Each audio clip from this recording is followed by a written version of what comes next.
एक छोटे से गांव में दो बहनें रहती थीं। बड़ी बहन का नाम सुनीता और छोटी बहन का नाम राधा था। सुनीता अमीर थी और राधा गरीब। सुनीता के पास बड़े घर, नौकर चाकर, सुंदर कपड़े और ढेर सारा धन था। वहीं राधा का जीवन बेहद साधारण था। वह एक छोटे से झोपड़े में रहती थी और मेहनत मजदूरी करके अपना पेट भरती थी।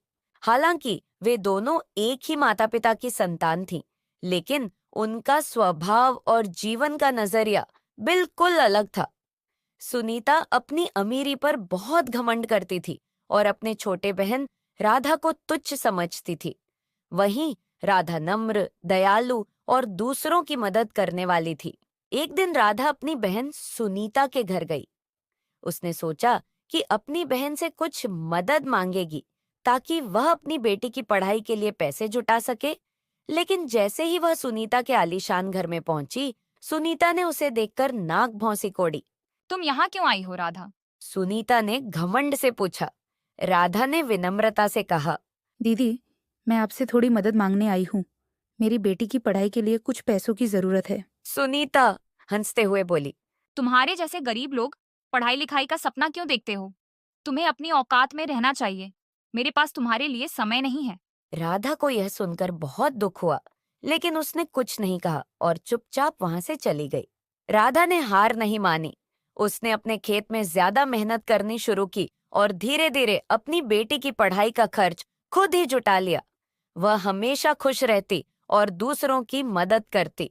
गांव वाले उसे बहुत पसंद करते थे, क्योंकि वह हमेशा उनकी भलाई के बारे में सोचती थी। एक बार गांव में भयंकर सूखा पड़ा। फसलें बर्बाद हो गईं और लोगों के पास खाने के लिए अनाज तक नहीं बचा। राधा ने अपने घर में जो भी थोड़ा बहुत अनाज बचा था, उसे गांव वालों के साथ बांट दिया। वहीं सुनीता ने अपने गोदाम में ढेर सारा अनाज होते हुए भी किसी की मदद नहीं की। उसने कहा, ये सब मेरा है। मैं इसे क्यों किसी और को दूं? कुछ समय बाद सुनीता के परिवार पर एक बड़ा संकट आ पड़ा। उसके व्यापार में भारी नुकसान हो गया और वह कर्ज में डूब गई। धीरे धीरे उसकी सारी संपत्ति बिक गई और वह गरीब हो गई। अब उसके पास रहने के लिए एक छोटा सा घर भी नहीं बचा।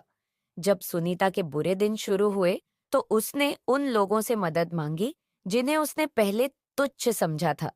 लेकिन किसी ने उसकी मदद नहीं की, क्योंकि उसे सबके साथ बुरा व्यवहार करने की आदत थी। अंत में वह अपनी बहन राधा के पास गई। उसने शर्मिंदा होते हुए कहा, राधा, मैं जानती हूँ कि मैंने तुम्हारे साथ बहुत गलत किया है। क्या तुम मेरी मदद करोगी? राधा ने मुस्कुराते हुए कहा। दीदी, मैं आपकी बहन हूँ। मेरा कर्तव्य है कि मैं आपकी मदद करूँ। राधा ने सुनीता को अपने घर में रहने दिया और उसे अपने साथ मेहनत करना सिखाया।